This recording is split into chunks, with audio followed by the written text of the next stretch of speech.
ਅੱਛਾ ਯਾਰ ਸਭ ਤੋਂ ਪਹਿਲੇ ਵੀਡੀਓ ਦੇਖੋ। ਸਾਰੇ ਮਾਸ਼ਾਅੱਲਾ ਪ੍ਰੋਫੈਸ਼ਨਲ ਦੋਸਤ ਆ, ਤੁਸੀਂ ਵੀਡੀਓ ਦੇਖ ਕੇ ਅੰਦਾਜ਼ਾ ਕਰੋ ਯਾਰ ਇਹ ਬੰਦਾ ਆਪਣੇ ਹੱਥਾਂ ਨਾਲ ਕਿੰਨਾ ਜ਼ੁਲਮ ਕਰ ਰਿਹਾ। ਠੀਕ ਆ, ਅਗਰ ਕਿਸੇ ਕੋ ਸਲਾਈਡਿੰਗ ਕਟਰ ਨਹੀਂ ਹੈ ਤੇ ਯਾਰ ਇਸ ਤਰ੍ਹਾਂ ਦਾ ਕਟਰ ਤੁਸੀਂ ਆਪ ਬਣਾ ਸਕਦੇ ਆ, ਸਿਰਫ ਇੱਕ ਟਾਪ ਨੂੰ ਸਲਾਈਡ ਕਰ ਸਕਦੇ ਆ। ਆਓ ਭਾਈ ਤੁਸੀਂ ਵੀਡੀਓ ਦੇਖਿਆ ਕਿਸ ਤਰ੍ਹਾਂ ਫੱਟੀ ਕੱਟ ਰਿਹਾ ਵਾ, ਨਹਾਇਤ ਰਿਸਕੀ ਕੰਮ ਕਰ ਰਿਹਾ। ਇਹ ਫੱਟੀ ਆ, ਅਗਰ ਤੁਹਾਡੇ ਕੋਲ ਇਦਾਂ ਦਾ ਸਲਾਈਡ ਕਟਰ ਆ ਤੇ ਤੁਸੀਂ ਕੋਈ ਜਿਹੜਾ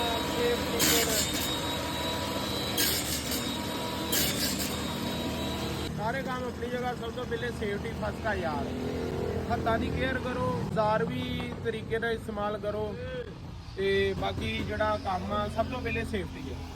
ਵੀਡੀਓ ਪਸੰਦ ਆਈ ਤਾਂ ਵੀਡੀਓ ਨੂੰ ਲਾਈਕ ਜ਼ਰੂਰ ਕਰ ਦਿਓ। ਬਹੁਤ